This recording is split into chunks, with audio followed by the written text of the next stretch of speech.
No Evangelho segundo João, capítulo 16, versículo 7, Jesus se dirige aos seus discípulos e diz o seguinte: Mas eu vos digo a verdade, é melhor para vós que eu vá.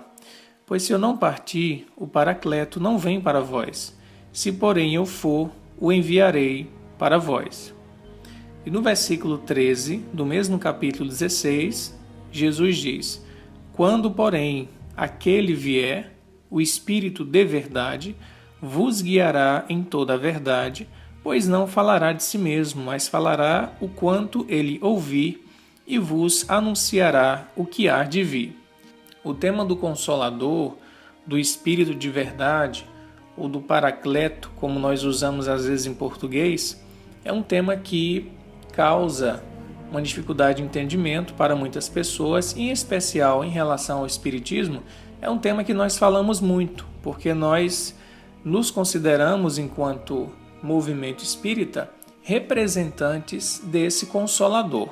Então nós vamos tecer aqui algumas considerações, buscando o significado da palavra grega, buscando a compreensão também daquilo que nós podemos extrair das lições de Allan Kardec, do Emmanuel e daqueles espíritos que se devotaram à compreensão da mensagem de Jesus, para que tenhamos uma clareza maior do significado desse ser que é o Consolador.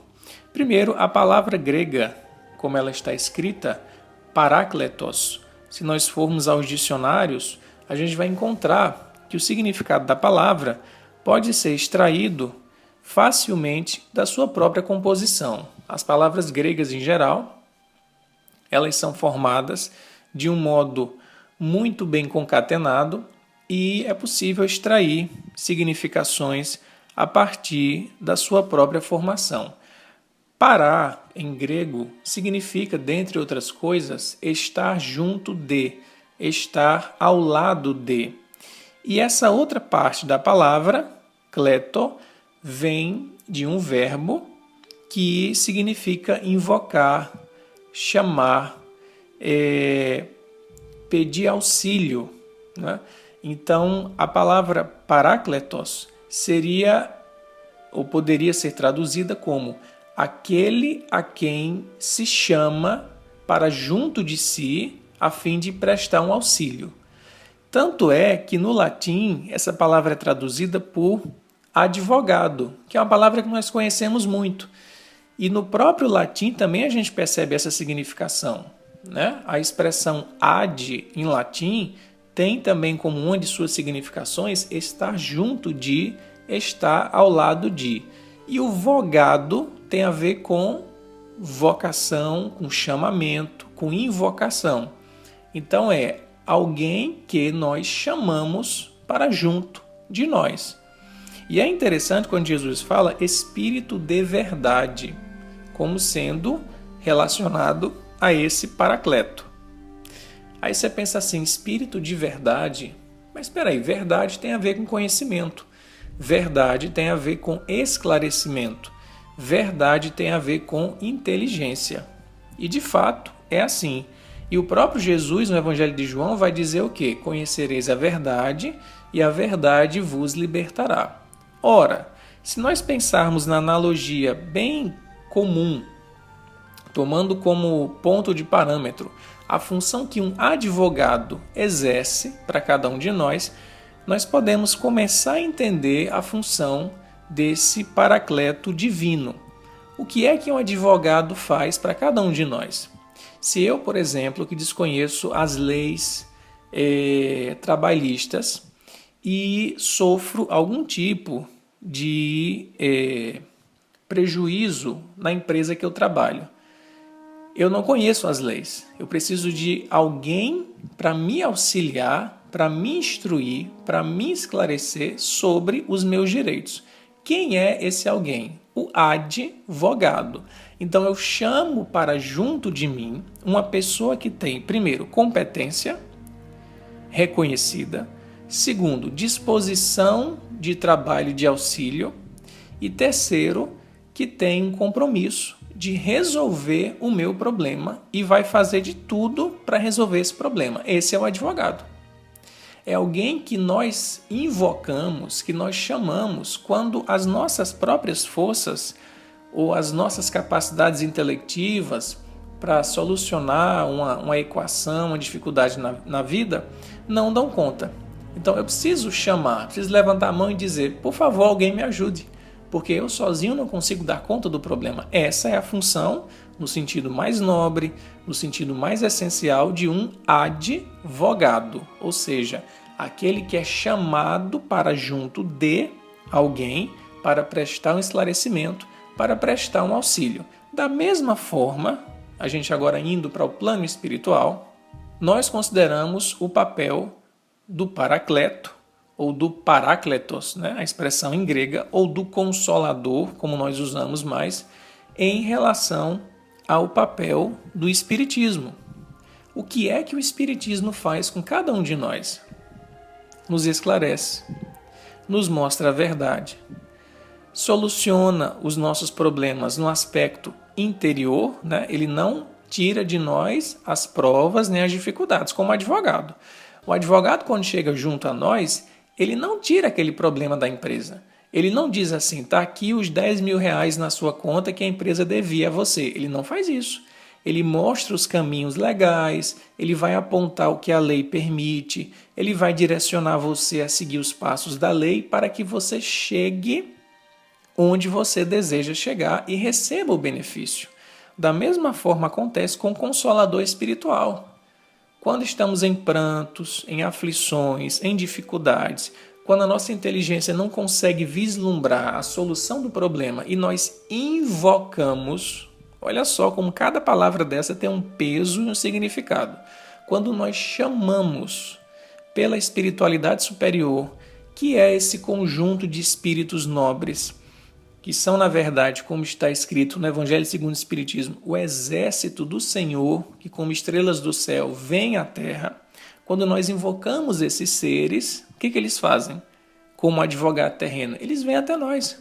Só que não vão cobrar honorários, né? Não vão cobrar nenhum tipo de remuneração material, porque o trabalho é de pura caridade e de pura dedicação espiritual em favor do nosso melhoramento. É um trabalho de compaixão. E aí as analogias vão deixando de ser instrutivas, né? Porque a gente sabe que o trabalho material do advogado ele tem uma série de questões que precisam ser atendidas do ponto de vista material. Mas a base é a mesma.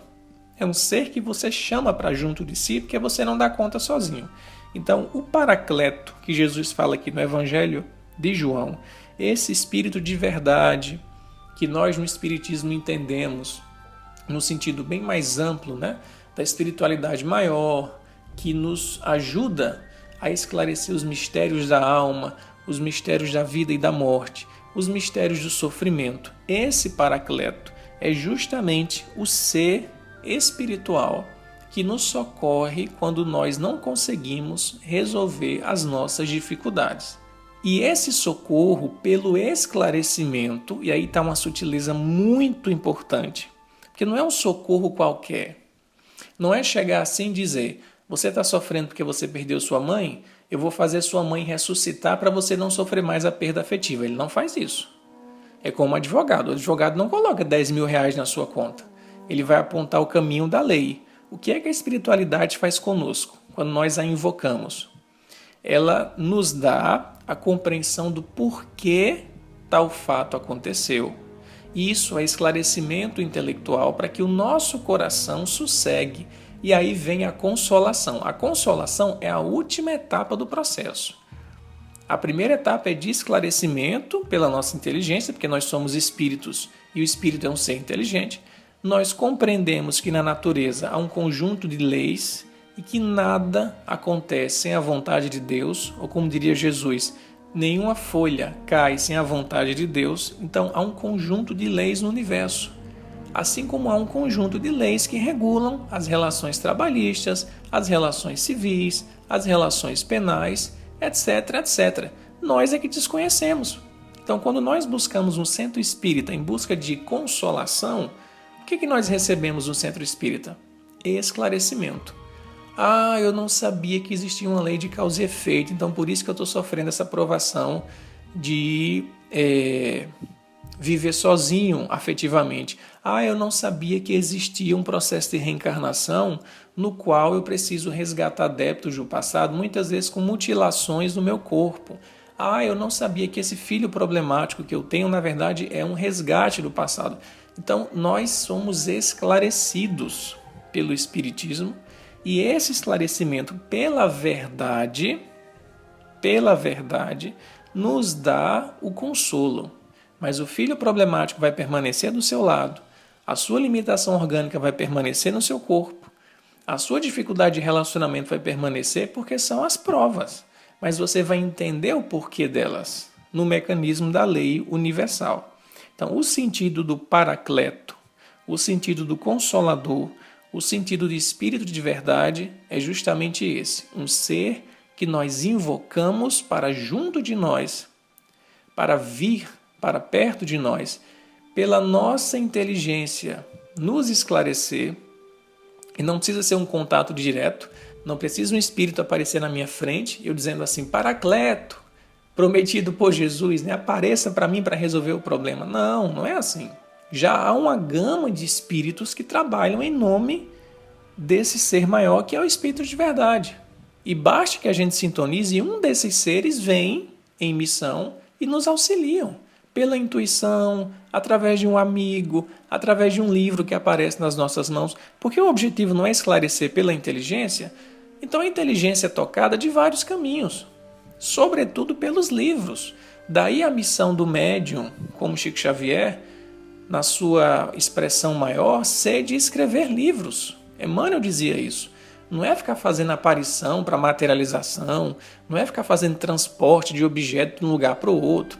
Esses fenômenos passam, mas o que vai dar a real consolação e a resignação é o conhecimento de fato adquirido. É o que Jesus fala, o que liberta o ser humano da ignorância e do sofrimento é o conhecimento da verdade. E esse conhecimento está presente na doutrina espírita, que é um conjunto filosófico de princípios e de ensinamentos que Allan Kardec iniciou e que os seus continuadores levantaram o edifício, como diz Leon Denis, e que nos proporcionam, cada andar desse levantado, mais e mais luz. Então veja como é bonito essa compreensão de você ir ao texto grego, que o NEP nos proporciona isso, você compreender o sentido da palavra, atualizar para o nosso tempo e ter essa visão do Consolador, não só naquele sentido de sentimentalismo piegas, eu sou um coitadinho, eu vim aqui me consolar no centro espírita. Não, gente, você é um espírito inteligente. Deus lhe deu a razão. Vamos entender a vida, vamos refletir, vamos procurar entender o porquê das nossas dores. Isso é consolação real, isso é esclarecimento, isso é presença na sua vida do Consolador prometido por Jesus, o Espírito de verdade. Então é uma compreensão que exige, de fato, um estudo minucioso, e esse estudo, felizmente, nós podemos fazer no NEP. E assim nós compreendemos melhor a função da doutrina espírita e nós mesmos, como espíritas, a partir dessa compreensão, podemos ser instrumentos desse Paracleto, desse advogado divino que está sempre disposto a nos auxiliar, a nos instruir, a mostrar os caminhos da lei para que a gente solucione os nossos problemas e para que a gente ganhe os benefícios que nos são merecidos e que, por herança, nós já temos direito a adquirir. E muitas vezes nós não sabemos disso. Eu tinha direito a adquirir isso, esse amor, essa sabedoria. Tinha, você é filho de Deus. Você é herdeiro de universo. E muita gente não sabe disso. E só passa a saber com o Espiritismo. É como um advogado que diz a um senhor de idade, não, você tem direito já à sua aposentadoria, já está garantido pelo governo. Poxa, eu não sabia disso, que bom que você me esclareceu. É a mesma coisa. O Paracleto divino, o Consolador espiritual, nos revela toda a nossa herança espiritual, que vai ser, digamos, colocada em nossas mãos como posse definitiva quando tivermos as condições necessárias para poder fruir, gerir, administrar bem e poder dar uma sequência a essa herança em harmonia com as leis do universo. Tudo dentro da lei divina que já pré-estabeleceu o melhor caminho para nós. Então, que possamos refletir sobre essa palavra paracleto, no sentido grego, do Consolador, daquele que instrui e, pela verdade, nos liberta das nossas amarras e dos nossos sofrimentos.